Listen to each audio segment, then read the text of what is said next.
സ്നേഹമുള്ളവരെ, കൊടുക്കുന്നതാണ് സ്നേഹത്തിൻ്റെ മാനദണ്ഡം എന്ന അടിസ്ഥാന തത്വത്തിലൂന്നി ദൈവപുത്രനെക്കുറിച്ചും പുത്രൻ്റെ സ്നേഹത്തെക്കുറിച്ചും നമുക്ക് ധ്യാനിക്കാം.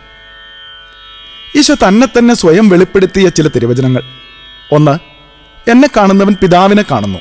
2, ഞാൻ പിതാവിലും പിതാവ് എന്നിലും വസിക്കുന്നു. 3, ഞാനും പിതാവും ഒന്നാകുന്നു. ഇവിടെ ഉരുത്തിരിഞ്ഞു വരുന്ന സത്യം പിതാവ് എന്താകുന്നുവോ അതുതന്നെയാണ് പുത്രനും, സംശയമില്ല. അല്ലെങ്കിൽ തിരുവചനങ്ങൾ തമ്മിൽ പൊരുത്തമില്ലാത്തതാണെന്ന് വരും. പിതാവ് സ്നേഹമാണെങ്കിൽ പുത്രനും അതേ സ്നേഹം തന്നെയാണ്. എന്നാൽ പിതാവിൻ്റെ സ്നേഹം പ്രകടമായത് പുത്രനിലൂടെയാണ്.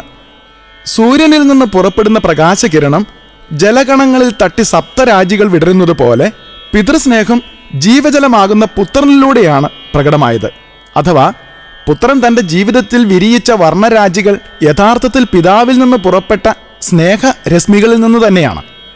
പിതാവും പുത്രനും ഒരേ സമയം രണ്ടും അതേസമയം ഒന്നുമാണ്. ഈ വിഷയം ചൈതന്യം എന്ന എപ്പിസോഡിൽ ആഴത്തിൽ നമുക്ക് പഠനവിധേയമാക്കാം.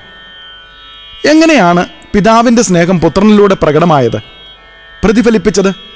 ബാറൂക്ക് പ്രവാചകന്റെ പുസ്തകം 6-ാം അധ്യായം 70-ാം തിരുവചനത്തിൽ ഇങ്ങനെ ഒരു ഉപമാലങ്കാര പ്രയോഗമുണ്ട്. വെള്ളരിത്തോട്ടത്തിൽ സ്ഥാപിച്ചിരിക്കുന്ന നോക്കുകുത്തി പോലെ എന്നാണത്. എന്താണ് നോക്കുകുത്തി? നാട്ടിൻപുറങ്ങളിൽ അതിനെ നാടൻ ഭാഷയിൽ നാം കോലമെന്ന് വിളിക്കും.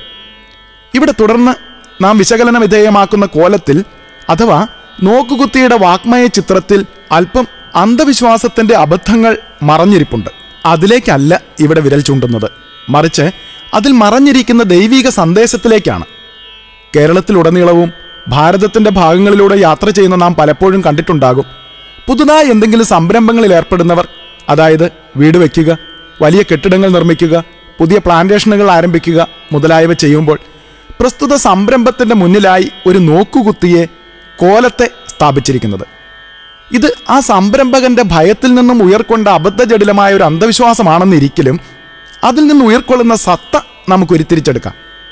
നമുക്കറിയാം, നോക്കുകുത്തി നിർമ്മിക്കുന്നത് വിലങ്ങുതടിയിലാണ്. എന്താണ് വിലങ്ങുതടി? ഒന്നിനോട് എതിരാകുന്നതാണ് വിലങ്ങുതടി. ലംബമായ ഒരു മരക്കഷ്ണത്തോട് തിരശ്ചീനമായ മറ്റൊരു മരക്കഷ്ണം ചേർത്ത് വയ്ക്കുമ്പോൾ വിലങ്ങുതടിയായി അഥവാ കുരിശായി രൂപപ്പെടുന്നു. അതെ, കോലം നിർമ്മിക്കുന്നത് ശ്രദ്ധിച്ചിട്ടുണ്ടെങ്കിൽ മനസ്സിലാകും, അതൊരു വിലങ്ങ് തടിയിലാണ്. ഇനി വിലങ്ങ് തടി നിർമ്മിച്ചു കഴിഞ്ഞാൽ അത് പിന്നെ ആൾരൂപമാണ് ഉണ്ടാക്കുന്നത്, പാഴ്വസ്തുക്കൾ കൊണ്ട്. അതിനുശേഷം ഒരു മൺചട്ടി കൊണ്ടൊരു തലയിൽ കണ്ണ്, മൂക്ക്, വായ തുടങ്ങിയ അവയവങ്ങൾ. ഉടലിൻ്റെ കാൽഭാഗത്തൊരു പഴയ പാൻറ്, ഉടൽഭാഗത്തൊരു കീറിയ ഷർട്ട് അഥവാ ഇന്ന് അപൂർവ വസ്തുവാകുന്ന നമ്മുടെ അമ്മച്ചിമാരുടെ പഴയ ചട്ട. എല്ലാം ഉണ്ടാക്കി പൊക്കി നിർത്തിയാൽ കാഴ്ചയ്ക്ക് ശരിക്കും ഒരു കോലം തന്നെ. ഉടമസ്ഥൻ്റെ നിർദ്ദേശമനുസരിച്ച് പണിക്കാർ പുതുതായി നിർമ്മിക്കുന്ന വീടിൻ്റെ ഏറ്റവും മുമ്പിലായി എല്ലാവരും പെട്ടെന്ന് കാണത്തക്ക വിധത്തിൽ കുഴിയെടുത്ത് കുത്തി ഉയർത്തു നിർത്തുകയായി പാവം കോലത്തെ.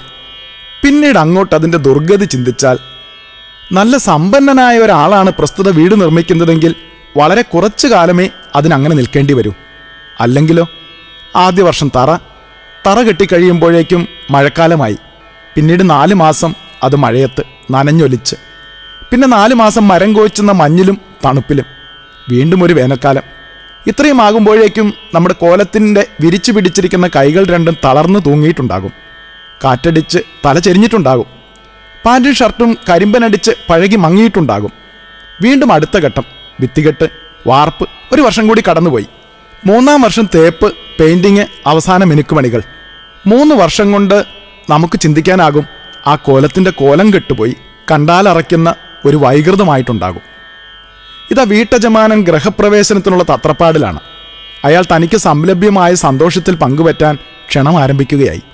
സ്വന്തക്കാർ, ബന്ധുക്കൾ, മിത്രങ്ങൾ, അയൽവാസികൾ, ഉപകാരികൾ എല്ലാവരെയും നേരത്തെ തന്നെ നേരിട്ട് കണ്ട് ഹാർദവുമായി ക്ഷണിക്കുകയായി.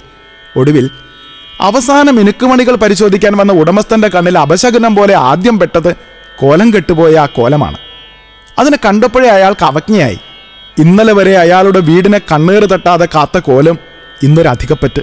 ഇന്നലെ വരെ ഒരു പരാതിയും പറയാതെ മഞ്ഞും മഴയും വെയിലുമേറ്റ് അയാൾക്ക് വേണ്ടി ബലഹീനമായ നോക്കുകുത്തി കോലം ഇന്ന് അയാളുടെ സ്റ്റാറ്റസിന് ചേരുന്നില്ല. ഉടനെ അയാൾ പണിക്കാരനെ വിളിച്ച് ദേഷ്യപ്പെട്ട് പറയുകയാണ്, എടുത്തുകൊണ്ടുപോ ഈ നാശത്തെ. പണിക്കാരൻ ഉടനെ കോലത്തെ അവിടെ നിന്ന് ഇളക്കിപ്പറിച്ച് വീടിൻ്റെ പിൻഭാഗത്ത് കൂട്ടിയിട്ടിരിക്കുന്ന പാഴ്വസ്തുക്കളുടെ ഇടയിലേക്ക് അതിനെ വലിച്ചെറിഞ്ഞു. നിഷ്കരുണം. കാരണം ഉടമയോ ദാസനോ ഒരു നിമിഷം പോലും കഴിഞ്ഞ വർഷങ്ങളിലായി അത് തങ്ങൾക്ക് വേണ്ടി അനുഭവിച്ച ദുരിതങ്ങൾ, മഞ്ഞ്, മഴ, വെയില്, ഏകാന്തത, നിന്ന ഇതൊന്നും അവരോർത്തില്ല. എല്ലാം ഒരു നിമിഷം കൊണ്ട് അവർ വലിച്ചെറിഞ്ഞു. തീർന്നില്ല. നന്മ മാത്രം ചെയ്ത ആ കോലത്തിൻ്റെ ദുരിതങ്ങൾ. മഴുവിന് പിടി നൽകുന്ന മരത്തിനറിയാം നാളെ ഈ മഴു തൻ്റെ വേരിറക്കുമെന്ന്. ഇതാ പണിക്കാരൻ തൻ്റെ കീശയിൽ നിന്നും തീപ്പെട്ടിയെടുത്ത ആ പാഴ്വസ്തുക്കളുടെ അരികിൽ തീ കൂട്ടുന്നു. എല്ലാം കത്തിച്ച് ചാമ്പലാക്കാൻ. തീനാളം കത്താനും കത്തിപ്പടരാനും ആരംഭിച്ചതോടെ നോക്കുകുത്തിയുടെ സന്തോഷം വർദ്ധിച്ചു വന്നു. ഈ നാളിനു വേണ്ടിയാണത് കാത്തിരുന്നത്. ചെവിയുള്ളവൻ കേൾക്കട്ടെ, ജ്ഞാനമുള്ളവൻ മനസ്സിലാക്കട്ടെ. പീഡ അനുഭവിക്കുന്നതിന് മുൻപ് നിങ്ങളോടുകൂടി ഈ പെസഹ ഭക്ഷിക്കാൻ ഞാൻ എത്രയോ ആഗ്രഹിച്ചു. അതിങ്ങനെ ചിന്തിച്ചു. ഏതാനും നിമിഷങ്ങൾക്കുള്ളിൽ തീ ആളിപ്പടർന്ന് ഒരഗ്നികുണ്ഡമാകും. ആ അഗ്നികുണ്ഡത്തിൽ ഞാൻ കത്തിയമരും, തല പൊട്ടിത്തെറിക്കും. പക്ഷേ എനിക്ക് ദുഃഖമില്ല. കാരണം എന്നെ ഏൽപ്പിച്ച ജോലി ഞാൻ പൂർത്തിയാക്കി. ഞാൻ ആ മുറ്റത്ത് നിന്ന് മഞ്ഞും മഴയും വെയിലുമേറ്റപ്പോൾ എനിക്ക് പുറകിൽ ഒരു മണിസൗധം, മനോഹരമായ മാളിക ഉയരുന്നുണ്ടായിരുന്നു. ഒന്നിനുമേലെ ഒന്നായി ഓരോ കല്ലും ചേർത്ത് വെച്ചത് എൻ്റെ പ്രാർത്ഥനയുടെ മുകളിലാണ്, എൻ്റെ കണ്ണുനീരിന് മുകളിലാണ്, എൻ്റെ ജീവൻ്റെയും ജീവിതത്തിൻ്റെയും മുകളിലാണ്. അതുകൊണ്ട് അതിൻ്റെ മണൽത്തരികളിൽ ഒന്നുപോലും ഇനി ഇളകുകയില്ല. ഞാൻ കൃതാർത്ഥനാണ്. എത്രയോ പേർക്ക് വാസസ്ഥലം ഒരുക്കിയിട്ടാണ് ഞാൻ വെന്ത് വെണ്ണീറാകുന്നത്.